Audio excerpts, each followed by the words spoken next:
Salut à tous et à toutes et bienvenue dans ce nouveau mini LDR. Pour rappel, ça consiste à vous raconter l'histoire d'un artiste, d'un groupe ou d'une entité musicale dans un format relativement court.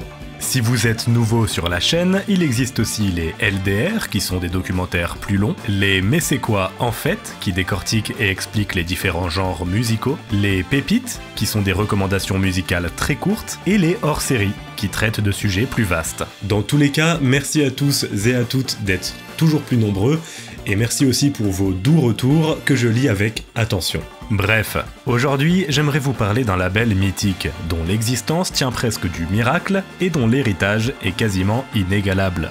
Et oui, qu'on soit auditeur passif ou vrai mélomane, on a tendance à l'oublier.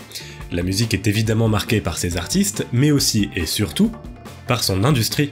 Blue Note Records et Impulse ont poussé au sommet les plus grands du jazz. Columbia et Atlantic Records sont des mastodontes qui ont vu naître en leur sein des classiques monumentaux du rock. Def Jam et Death Row font partie des labels qui ont œuvré au développement de la culture et la musique hip-hop. Pour le rock anglais un peu new wave, post-punk, on peut citer Factory Records. Sur la scène électronique française, Ed Banger et son créateur Pedro Winter ont fait et font un travail remarquable. Bref, la liste des labels est quasiment aussi longue que celle des genres musicaux. Mais c'est bien dans le monde de la soul que nous allons plonger aujourd'hui.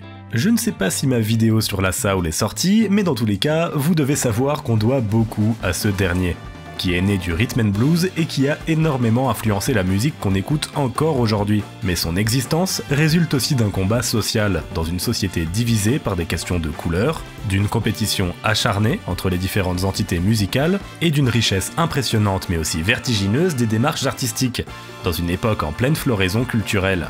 Encore une phrase trop longue, désolé. Ladies and gentlemen, entre Michael Jackson, Ben l'Oncle Soul, Corneille ou Diams, oui, je vous invite à plonger avec moi dans l'intimité de Motown Records.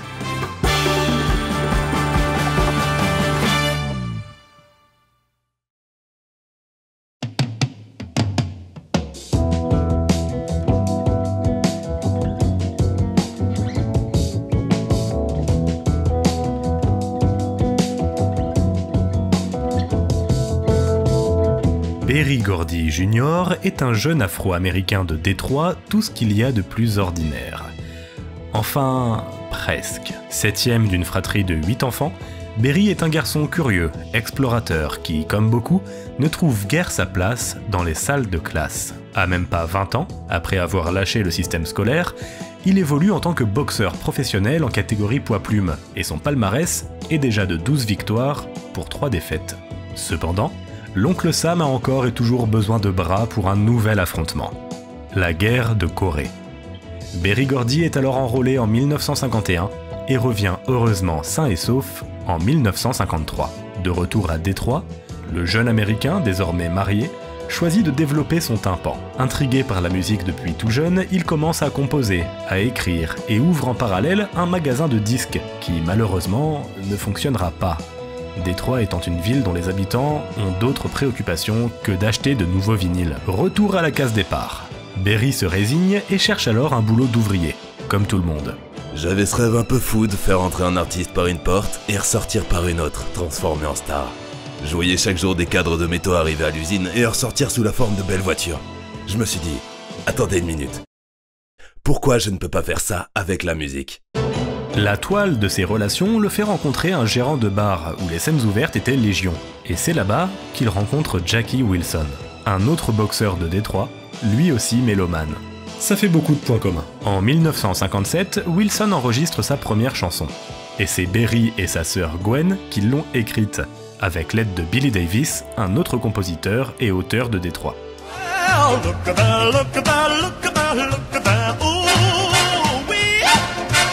Et finalement, c'est un succès.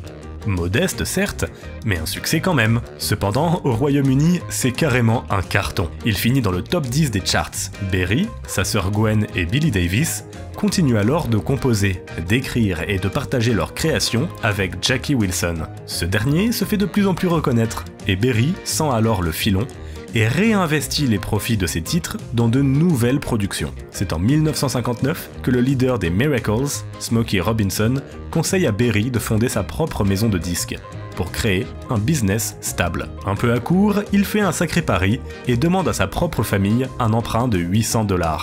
L'équivalent de 8000 $ aujourd'hui. Le coup de pouce est accepté et c'est donc le début de l'aventure. Berry fonde d'abord son label sous le nom de Gordy, puis Tamla. Il va collaborer avec ses sœurs Gwen et Anna, qui elles aussi ont fondé leur propre label, Anna Records. Encore une fois, ce sont les Miracles, le groupe qui a conseillé à Berry de monter son business, qui va le faire percer. Shop Around, le premier single produit par Berry Gordy, à atteindre le 1 million de ventes. I became of age, my mother called me to her side. She said, son, you're growing up now. Pretty soon you'll take a bride. And then she said, just because you become a young man now, it's still some things that you don't understand now. Before you ask some girl for a hand now, keep your freedom for as long as you can now. My mama told me, you better shop around. Oh yeah, you better shop around. C'était mon premier artiste chez Motown. Mon premier auteur, producteur, celui qui a écrit la chanson phare du label, qui nous a permis de continuer. C'est pour cela qu'on l'appelait l'âme de Motown. C'est toujours mon meilleur ami.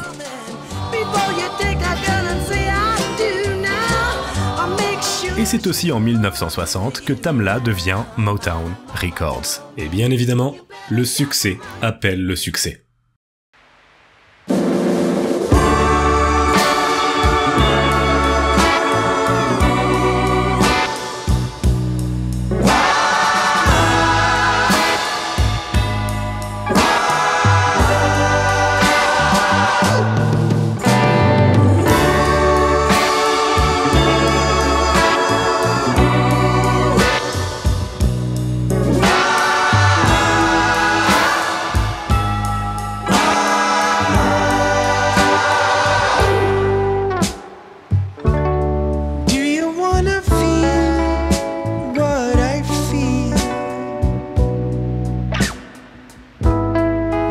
Step away from your shadow, dear. The sun will rise again for a new day. Breakfast with eggs, it's insane. Oh, before you go, behold, can you feel the fire, baby? This is more than what we asked for. This is more than what we asked for. Before you go, can you feel the fire? This is more than we can handle. We are more than we can handle.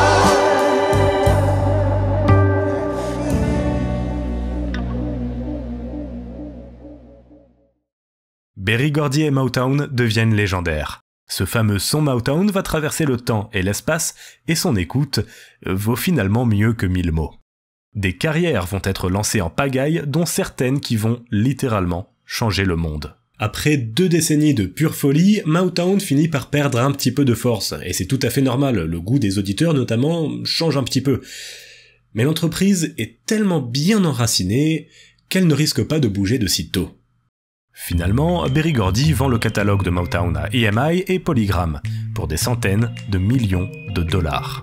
En 1988, Berry Gordy est intronisé au Rock and Roll Hall of Fame. Each of us as human beings and people have this inner potential that should be brought out, and I feel that less than 1% of the people ever really reach that.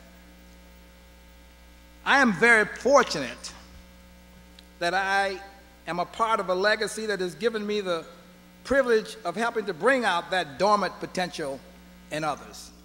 En 2013, au Songwriters Hall of Fame. En 2016, Obama lui remettra la National Medal of Arts pour, je cite, « avoir été un pionnier et aider à bâtir un nouveau son dans la musique américaine ». En tant que producteur et auteur, il a construit Motown, lançant d'innombrables carrières légendaires. Son son unique a aidé à façonner l'histoire de notre nation. Rien que ça. Berry Gordy Square à Los Angeles est inauguré en 2019. En 2021, il est récompensé au Kennedy Center's Honors, comme les autres légendes de la musique. We sang 5 songs that I had written. We were crushed when they rejected us. But by the grace of God, Berry Gordy was there that day with some new songs for Jackie and began mentoring me on my songwriting. And we became best friends. En 2022, il est intronisé au Black Music and Entertainment Walk of Fame et reçoit un doctorat à titre honorifique à l'Université du Michigan. Pour finir, il est important de préciser que Motown est le plus grand représentant de la soul et du rhythm and blues, mais aussi une entreprise musicale tentaculaire. Motown, au fil de son histoire, s'est étendu sur plein de genres grâce à des sous-branches qui ont œuvré pour le jazz, la country, le rock, le hip-hop, le gospel, la musique dite sociale. Et il y a même une branche française qui a pris sous son aile Corneille, Ben l'Oncle Soul, et même Vita. Diams a même été aux Reines de Motown France. Et oui, de plus, si on regarde le site de Motown aujourd'hui, il y a bien sûr la section classique, mais on voit que le travail de dénichage de nouveaux artistes de musique urbaine est encore là, et de nombreux noms connus modernes y sont passés. Et aujourd'hui, Motown fait partie d'Universal, mais continue encore le travail pour lequel il a été créé. Et non, ici je ne parle pas de la pseudo-guerre qu'il y avait entre Stax et Motown. Bon, je dis pseudo-guerre parce qu'à mon avis, elle est plus folklorique qu'importante. Mais Stax mérite aussi sa propre vidéo. Bref, c'est une success story qui se base sur la démocratisation de ce qu'on appelait à une époque moins glorieuse, la black music. Des sons puissants, urbains, qui viennent d'artistes qui, sans l'aide de personnes comme Berry, n'auraient certainement jamais fait carrière. He had a genius for knowing talent with potential. Clap your hands just a little bit louder. Clap your So, when a shy, blind 11-year-old came in to audition, Berry recognized a kind of genius he'd never known before, calling the young talent a wonder. From Stevie Wonder. Nous avons parlé de l'histoire du label et de son travail. Mais analysons un peu plus profondément l'impact que Motown a eu sur la société en général.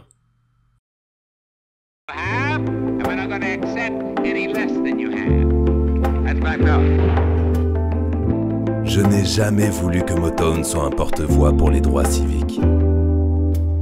Cette déclaration surprenante, voire choquante de Berry Gordy au Time, peut nous questionner, nous bousculer. Comment ça ?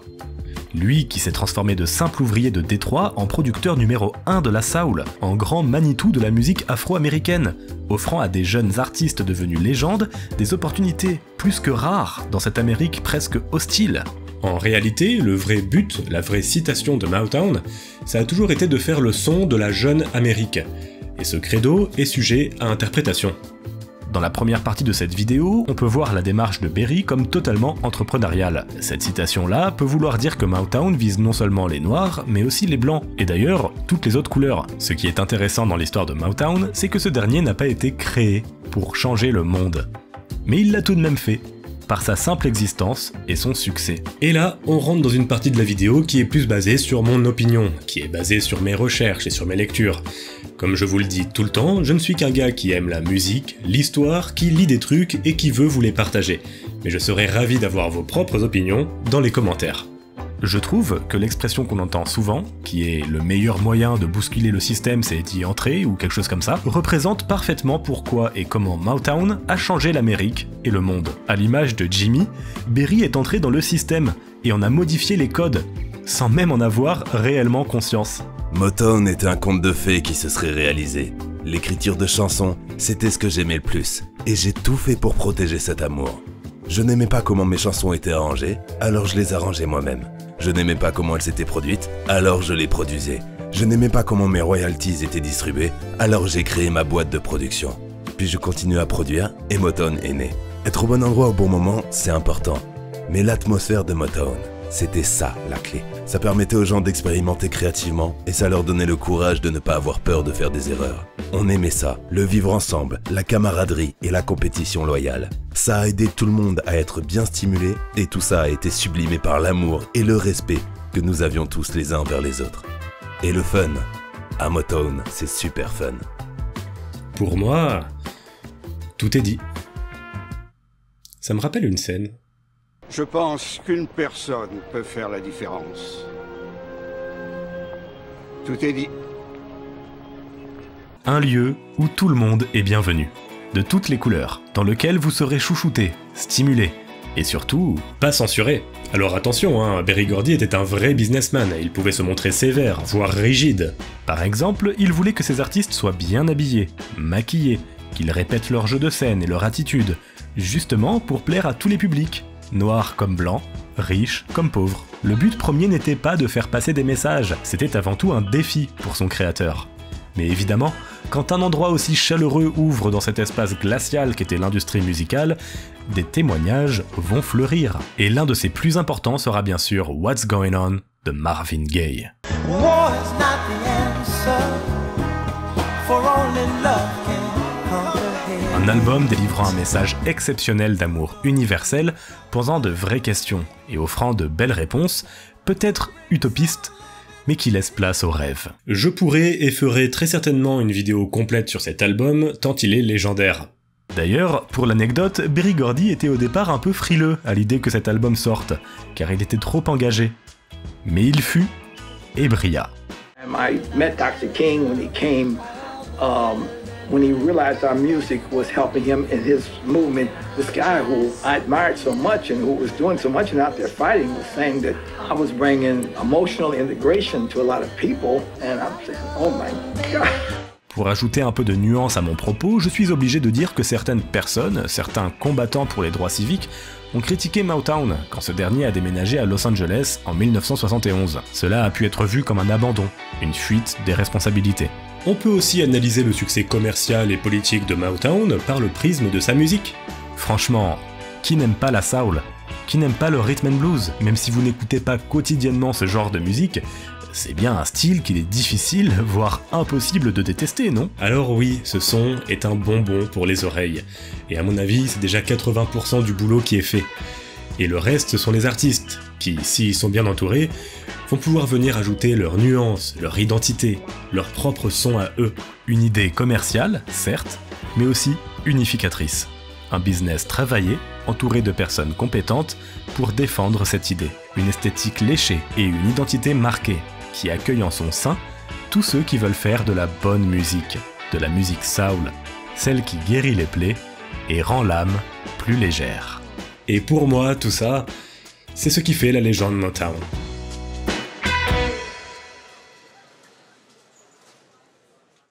Et voilà, c'est tout pour cette vidéo, j'espère du fond du cœur qu'elle vous a plu.